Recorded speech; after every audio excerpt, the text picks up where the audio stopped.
Welcome back. I am joined live right now by Mr. Jim Case with Second Harvest South Georgia. Thanks for being here. Thank you. Thank you for having me. Well, we want to talk about something that is a large issue in Southwest Georgia, and that is hunger and the need for food. Yes, yes. And you know, even though we're through the holidays, the need is still there. Fortunately, we have some very good corporate partners here in Albany and other communities that support Second Harvest, and we're able to provide those needs. But we're trying to remind the community that even though the holidays are over, hunger is a year-round issue that we address every day in our community and the communities that we serve. And it's very important to come find out what Second Harvest does. Now, let me tell you guys, he sent me an email with some facts that actually kind of shocked me. We have a graphic to show you right now. Here are a few of the facts about our specific branch. If we could throw that up right now. No? Okay. Well, let me tell you, we've got about 15 million pounds worth of food that has been donated to Second Harvest. They also have 500 plus member charities that they work with and 30 Southwest Georgia counties that are served. Now, if we want to go even hyper-local, we could go to the next graphic. Locally here, they serve Calhoun, Crisp, Doherty, Early, Lee, Sumter, Terrell, Tift, Turner, and Worth counties. And get this, 7 of those counties have 20% poverty rate, 20% or more poverty rate. And of that 15 million pounds, we just talked about 3 million of those pounds were food donated right here and food given out right here. Right. So really, we're talking about millions of pounds of donated foods. That's a lot of families. A lot of families, and more that needs to be met. I mean, we're talking in that 7 or 10 county graphic. You know, I serve counties that are in rural areas, Early, Calhoun, Terrell, Turner. The only 2 counties that I serve that have any kind of corporate of work is Albany and Tift. Other than that, they're working. And we just saw in the paper today where Mr. Taylor, the city manager, is talking about a 20% cut or a 10% cut in personnel. Okay, that's 1 out of 10 people that may lose their job in Albany. So there again, that's where we come in. You know, that's why we're so needed in this community, because there are people who are already struggling, and now on top of it, they may be losing their jobs. And we're just tickled that we have this opportunity to serve this area and able to do the job that we do. I think we're certainly all looking forward to seeing what we can do. But the one thing I want to talk about very quickly before we go to break is it's not just church groups or sororities and fraternities who can volunteer. An individual can volunteer as well, correct? Oh, I had a lady call me today, just asked me, what can I do?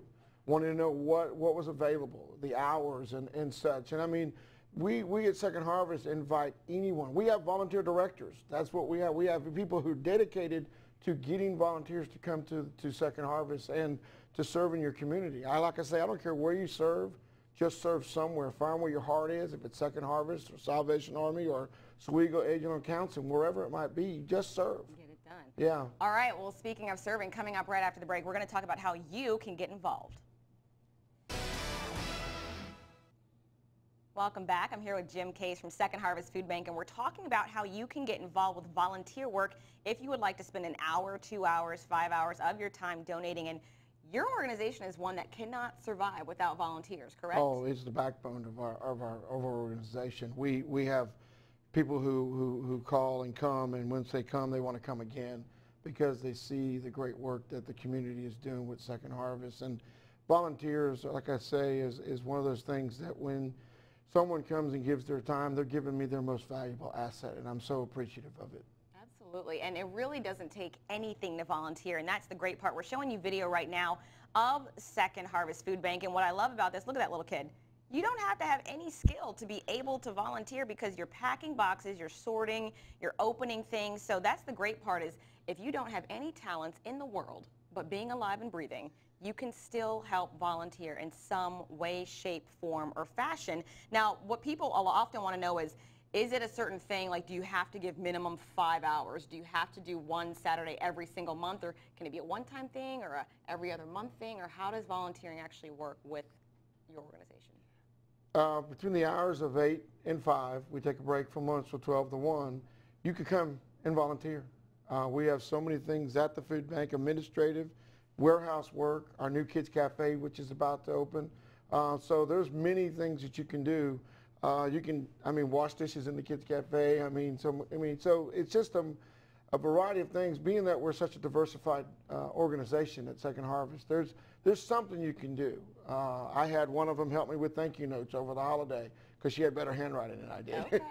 So truly a bunch of different things you can do if you just give a little bit of your time. Yes, yeah. And I love to see the volunteers come because they're amazed. They walk in the door and they see our facility, they see how clean it is, how well operated it is, and they're like, we never knew. And I'm like, that's what I love to hear, because they're going to go tell somebody else. Right. And that's my 1 in 10 factor. One comes, they're going to go tell 10.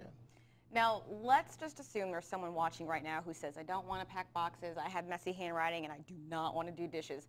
I'm just going to write a check. Is that fine too? That's fine. I can save them a penny because the stamps are about to go up. So if you'll send it now, you'll save a penny. You can write a check to Second Harvest of South Georgia, and our website is www.feedingsga.org. You can even do it by PayPal. So we have a way for folks to donate to Second Harvest. And I invite them to come and see before they donate, and come see what they're donating to. If they have any questions, I'll give them a tour. I'll be more than happy to answer any questions they have. A lot of organizations have contacted us to find out what we're doing in the community, because they're finding out we are more than just a food bank.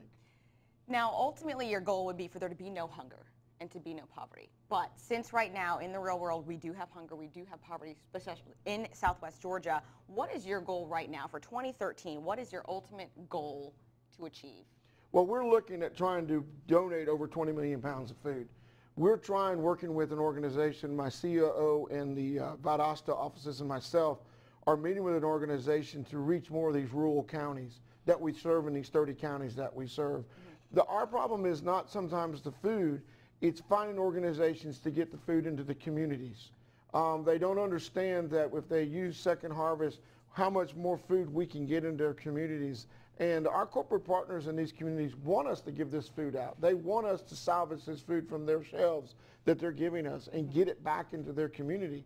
And that's what we're going to work on this year in 2013, is getting that done, plus getting our Kids Cafe up to 4,000 children after school being fed a hot meal with milk 5 days a week. All right, that is a very aggressive goal, but one that can be accomplished, of course, with your help. We have more information on our website. Thank you so much for joining us. Thank you for having me. And now I'm going to throw it over to Mike Morrison with a little recap of the weather.